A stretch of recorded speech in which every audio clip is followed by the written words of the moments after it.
It is learned this evening that just before the rapid sequence of events began yesterday in Vienna, which led to the appointment early this morning of site inquest to the Austrian Chancellorship, a special aeroplane arrived in Rome from Berlin, carrying a personal letter from Herr Hitler to Signor Mussolini. Today at midday, Austrians and Germans tuned in on their radios to hear Minister Goebbels read a special proclamation by Herr Hitler to all German-speaking people, justifying his move in sending troops into Austria at the bid of Austria's new pro-Nazi premier, Dr. Seyss Inquart. In this proclamation, Herr Hitler, after having recapitulated in passionate terms the history of his attempts to induce the Austrian government, headed by Herr Schuschnigg, to adopt a more lenient attitude towards pro-Nazi Austrians, said, "I have finally decided to place at the disposal of the millions of Germans in Austria the help of the Reich. Since this morning, armed forces of Germany are marching beyond the boundaries of German Austria. These forces, called in by the new National Socialist Vienna government, will guarantee the possibility to the Austrian people to shape its future through a true plebiscite in the shortest possible time. Behind these armed formations marches the will of the whole German nation. I myself, as leader and chancellor of the German people, will be happy to place my foot as a German and as a free citizen in that land which is also my fatherland.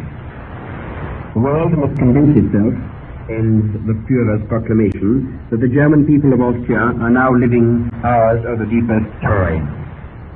They see in their brothers who have arrived to help them the saviors in their hour of need." The proclamation ends with these significant words: "Hurrah for the Nationalist Socialist German Reich, hurrah for German National Socialist Austria."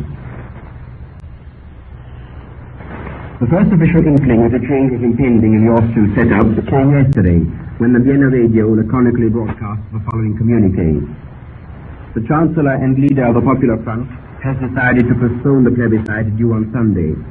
Further communications will follow." This statement implied that the Chancellor's policies that were to have received tomorrow the sanction of the Austrian nation were to say the least wavering. Confirmation of this came at 7:30, when Chancellor Schuschnigg himself stepped up to a microphone and announced his resignation.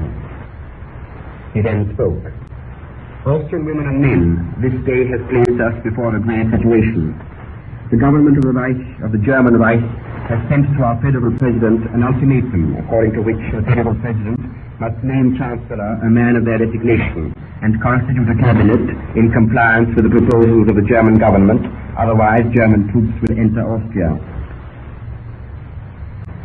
I state before the world," went on Herr Schuschnigg, "that the news according to which riots have broken out with lots of bloodshed, without the government being in a position to control the situation, is false from A to Z. The federal president charges me to tell you that we are bowing before violence.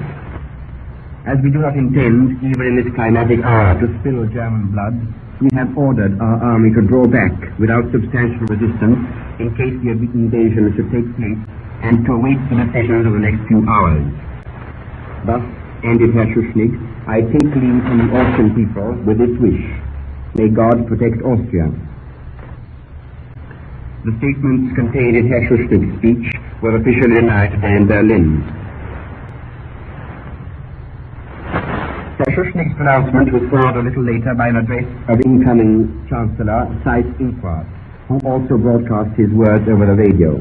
He said, "Men and women of Austria, comrades of the German people, in view of the happenings of today and of those towards which we are moving, I declare that I remain at my post and consider myself responsible for the order and tranquility of the country.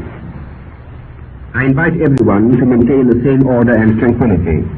The events of the next few hours and the discipline call for discipline.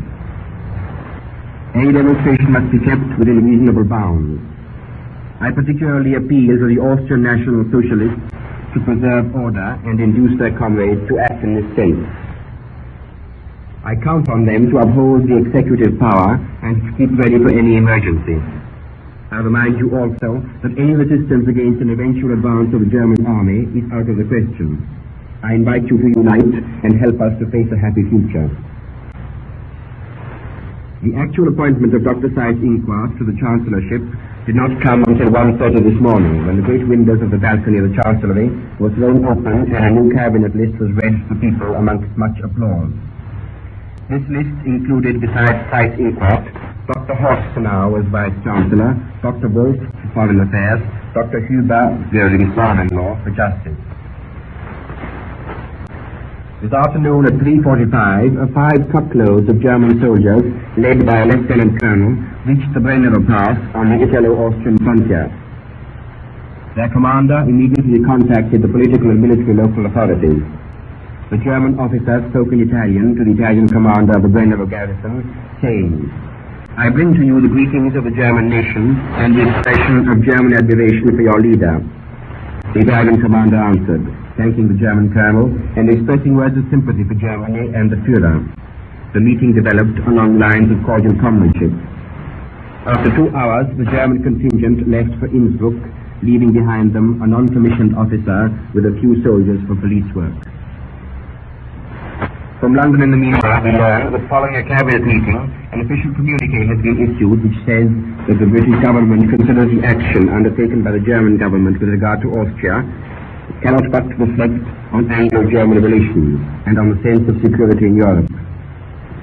The British government is maintaining close contact with the French government and is following with unabated interest the developments of the situation. Another message tells us that Czechoslovakia and Hungary have closed their frontiers with Austria. At the same time, Romania has closed her frontiers with Yugoslavia, Hungary and Czechoslovakia to stop Austrian refugee Jews from seeking harbour in Romania.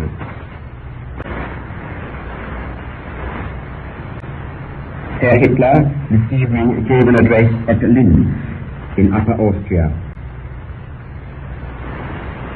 Rome.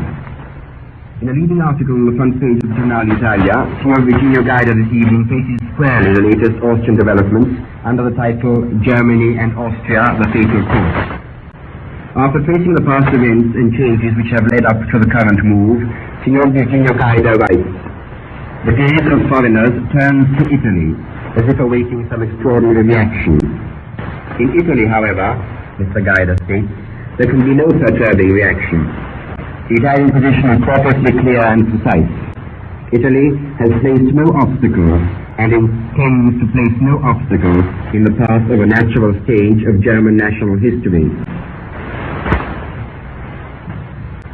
This Italian attitude of national respect, of international correctness and of realism has been in evidence for some time.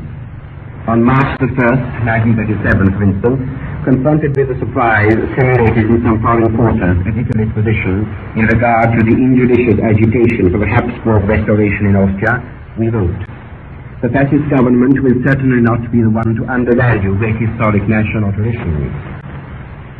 We excluded at that time that the Rome-Berlin axis could be split by any Austrian problem, and that Italy should be eternally and exclusively nailed to the Brennero Pass. On the 18th of last February, continues Dr. Gaida, he likewise wrote, "Italy observes a policy of respect for the national rights of all peoples and also for the current historical realities.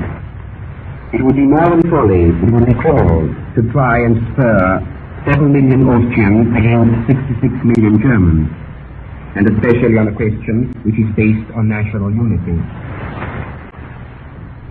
At that time, we likewise," continues Mr. Gaida, "gave a lie to all the fabulous news circulated in this regard, and we stated that Chancellor Schuschnigg had never, on the question of his relations with Germany, asked for anything from Italy, and had limited himself to informing the Italian government of the agreement reached." Signor Gaida concludes, "This notable chapter of European history must be considered in the light of historic fatalities. A spirit of calm reflection must replace that other spirit already so abundantly displayed elsewhere of sterile polemics